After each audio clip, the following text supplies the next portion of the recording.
Hello YouTube, Tim here, and this was one of the projects that I've been working on recently. I was asked to make a quiver to go along with the Lothlorien bow, and this is the quiver of Legolas. At least it's made to look like it, with this elegant curve upwards at the top, wider at the top than at the bottom.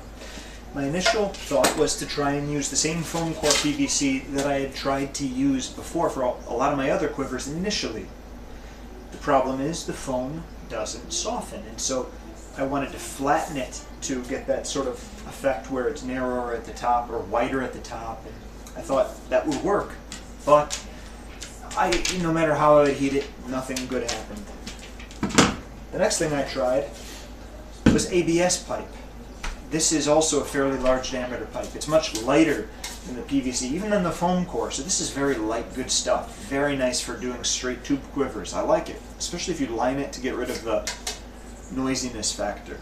But it's a very nice piece of plastic, very much like it. Unfortunately, I'm not sure if this is solid ABS or if it's foam core just like the other one. Whatever the case is, I heat it, and it will not flatten. I can get it to flex a teensy tiny bit, but nothing more than that.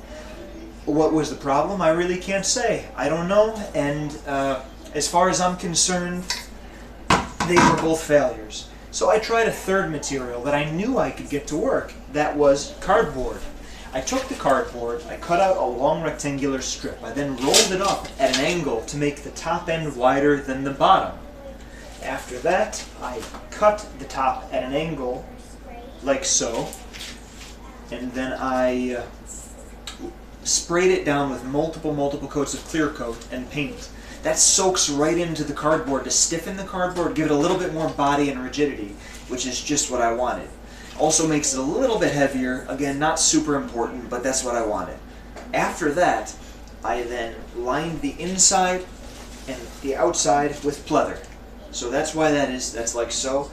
That's just using normal spray tack. Like I use Loctite brand, but you could use pretty much anything, I guess. It's repositionable, but it dries permanent. So right now I could probably still rip it off and move it around, but I'd rather not. I want it to dry permanent.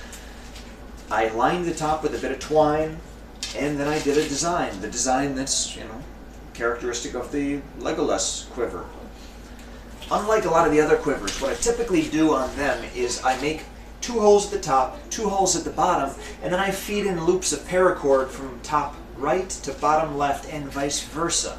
Then you can take those and you can sling it over one shoulder like so, or you can split them up and wear it like a backpack. That works really well. Or slide it all over the arm, over your body and wear it around your hip, especially if you're wearing a belt.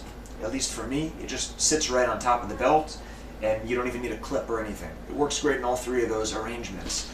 That's my normal arrangement. That's what I usually do. This time, leather is really more called for. I'm not including this one with the quiver, mostly because I wasn't sure what kind of leather, how much to use, how big it needs to be, those sorts of things.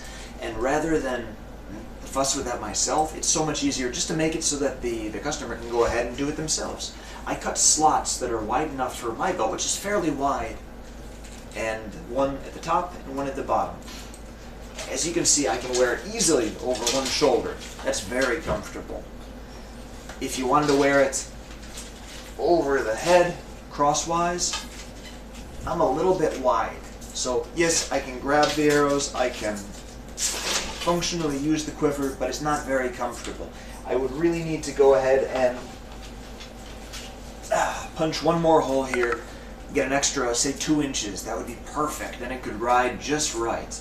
And that's really just about all there is to it. The only thing I would do decoratively if I was buying a whole bunch of more belts and leather and materials, I'd like to make an X across the front like so.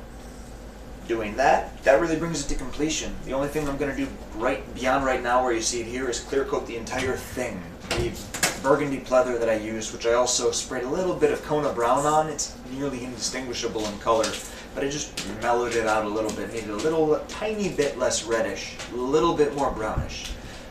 And aside from the clear coat, just to protect the design, that's all there is to it.